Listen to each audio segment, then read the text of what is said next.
Hi there, and welcome to Studio SN, your place for card making, rubber stamping, and paper crafting tutorials. My name is Sara Naumann, and I'm so very glad you're here.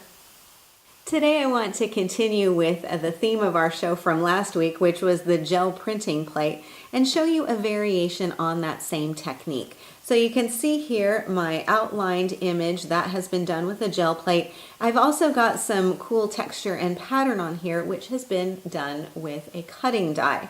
So once again, let me show you the product that I'm working with. This is the Gelli Arts gel printing plate, and this is the 3" by 5" size. They come in lots of different sizes, but I like this size because it's just perfect for the front of my card.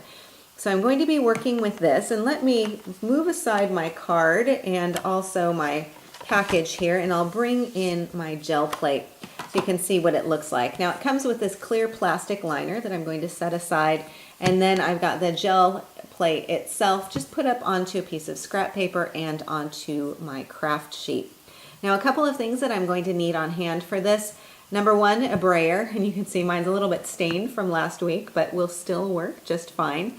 I also need to have my acrylic paints, and I'm using two colors from Paper Artsy. This is from their Fresco Finish Chalk Acrylics line, and I'm using Pumpkin Soup and Koala, which I think is going to be a really nice color combination.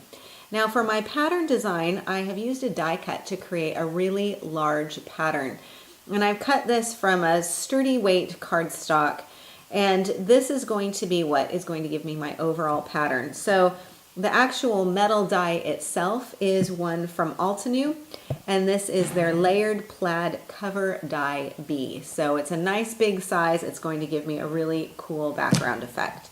So I'm going to set aside all of my various parts and pieces here and have my gel plate ready to go. Now the first thing I'm going to do is take a little bit of that pumpkin soup and just put some onto my craft sheet. Grab my brayer here and roll out that paint, and then roll it directly onto my gel plate.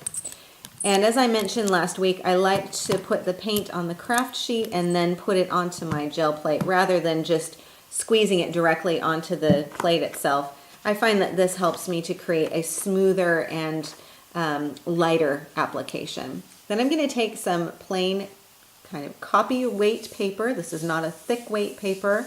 You can use a nice thick cardstock if you want to, but you can also use lightweight paper, you can use vellum, you can use deli paper, you can use any weight of paper that you want. I've just pressed that down there and lifted up, and I've got my really beautiful background, step one, ready to go.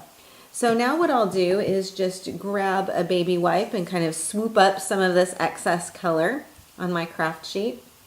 And then I'm going to take the koala and also apply a little bit of this paint to my craft sheet. Now you can clean off your brayer if you want to, or you can leave some of that paint color on there. The fun thing about the gel plate is that you really do get lots of interesting color combinations. So what I'm going to do here is just brayer some of that koala. It's a really nice soft gray. I'm going to put some of that right onto the gel plate itself. And then while this is wet, I'm going to take my die, my cutting die, my die cut piece, excuse me, not the die itself, but the die cut piece, and tap that on here. You may be wondering if you could actually put down the die itself. I wouldn't recommend it because then you would need to clean out the paint from that, and that might not be so good. While this is on here, I'm going to bring back my original piece, which is pretty much dry because it's such a nice thin layer. And I'm going to position this right on top, and I'm sort of guesstimating at where I'm aiming here. So it may be a kind of cool off print. It may be more or less perfectly centered. We'll find out. And I'm just pressing this down on here. Then once again, lift up, and I have my design. And I really do like that it's not perfectly aligned with the edges.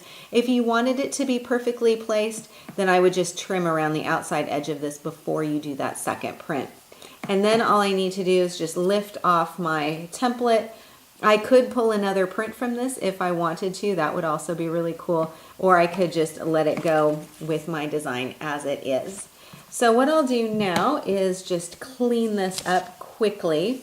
To clean the gel plate itself, just take a baby wipe and clean off that excess paint, and you'll have a perfectly clean plate ready to go for next time. I think you'll find, though, it gets a little bit addicting, and once you get paint on there, you can just keep adding more and more, and that's really the fun part of it too. So let me bring back in my original card, and you can see that I've just simply trimmed this down and mounted it up onto some khaki, white, and gray cardstock. I've added a stamped sentiment on here, and this is one from Julie Hickey's Rosy Posy set, and it's one of her really nice sentiments on there. And that's just been die cut into an oval shape and then mounted up with some foam tape. And I've added a few self-adhesive rhinestones around the outside edge to give a little bit of extra sparkle. When you have a fun background like this, I think you don't need to add a whole lot more. So this is how you can combine your gel plate with your die cuts to create some interesting backgrounds. Thank you so much for joining me today on Studio SN. If you enjoyed today's show, please subscribe to Studio SN on YouTube, and I'll keep you updated on the very latest stamping and card making videos. In the meantime, please feel free to stop by my website at saranaumann.com. Thanks again, and I will see you next week.